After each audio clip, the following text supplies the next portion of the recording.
Right off the bat, what would you say, is the vibe or the culture in the locker room, and how does that show on the field or transpire onto the field? I mean, both on and off the field, especially in the locker room, I feel like we're all close. It's not a single person trying to do their own thing. It's a bunch of people wanting to come together and produce the best that we can as a unit. So I think that brotherhood, especially built off the field, really translate well onto the field. Yeah, so I mean, I think we have a really good group here. A bunch of us really like each other, actually. So it helps. It helps with chemistry for sure. You want to play with everyone. Everyone wants to play for each other, and you're not just playing for yourself. Obviously we use junior college as a stepping stone to get to where you want to go, but there's really no selfishness here. Everyone wants to be with each other and play for each other for one common goal. So yeah, our coaches just want us, to have fun while we're playing and just be ourselves. And we practice that, and it just translates to the game. I'd say it's very laid back, but we all know what our jobs are, so it's serious. But the coaches do a good job of keeping us nice and relaxed, so that when we come out to the field, it's get your business done, but also having fun too. Yeah, I'd say we're pretty loose in the clubhouse. Transition to just trying to play loose and be as much of a team as possible. I think, and play together and play for each other. I think that transpires pretty well. You can have the best players, and if they're not bonding in that locker room, if they're not together as one heartbeat, they're not going to win. So we don't have the greatest players. We have a lot of good players. We got a lot of guys that are just okay, but they all have a great work ethic, and I think that translated to a 28-11 win. Last year we were just as talented, and we were 14-25. So mentality and how they act amongst themselves is the key. These guys love each other. They're like brothers. So that's kind of like the 2010 Giants. They believed. And we've got a hard matchup on Friday, but we're ready to go. So, and how much do you rely on your teammates' energy during the game to, since you're a pitcher, how does that fuel you? A lot.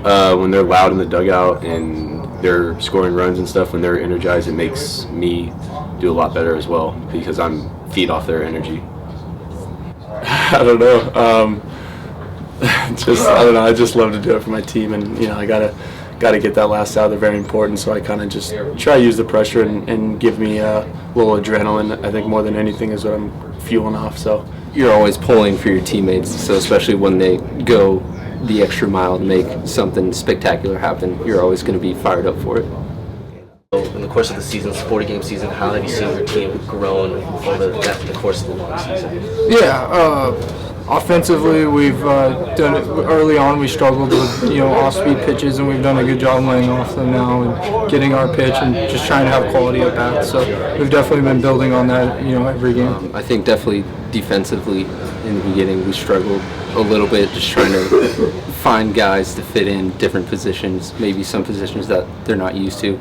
But then over time, everybody becomes so accustomed to what we're trying to do, and everything just starts to flow from there.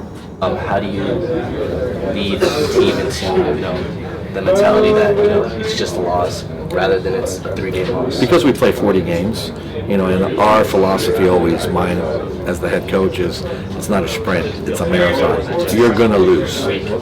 So we just reevaluate when we lose, what we did wrong, and try and fix the issues, and know that we got to try and win 2 out of 3 every week. That's been our goal, and we accomplished that this year. So at the end of the day, these guys, we set a goal and they accomplished what they needed to get to. Yeah, I think that's the same thing as just being ourselves and just not thinking about outside things, just going out there and playing the game and just having fun. Again, not trying to do too much. Right. I mean, you got to know coming into the season that you're going to have your ups and downs. You're going to have the really high times where you're going to win a bunch of games and rally them off, and then you're going to lose a couple games.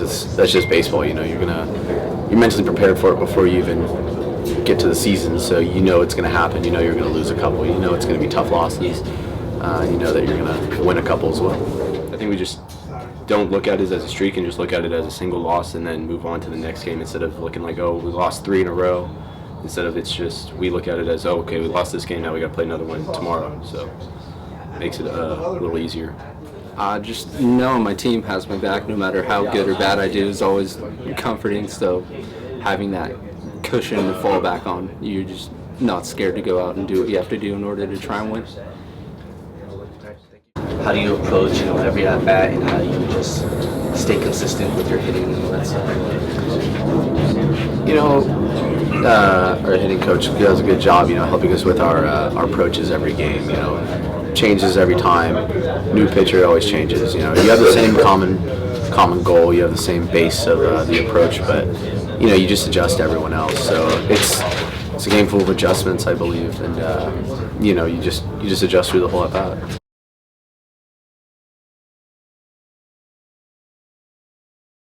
Right, so I know it can be difficult managing 25 student 30. athlete, 30 student athletes, and so how do you get your team to focus not only within their academics but also on the field? How do you balance that? Well, the goal for all these guys when we recruit them and come from high school is to get a scholarship.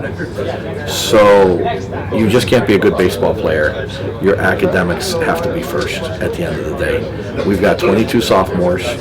All of our sophomores are getting their AA degree. So you don't see that a lot in junior college sports. So we have a long tradition of good academic kids that move on, and play at the next level.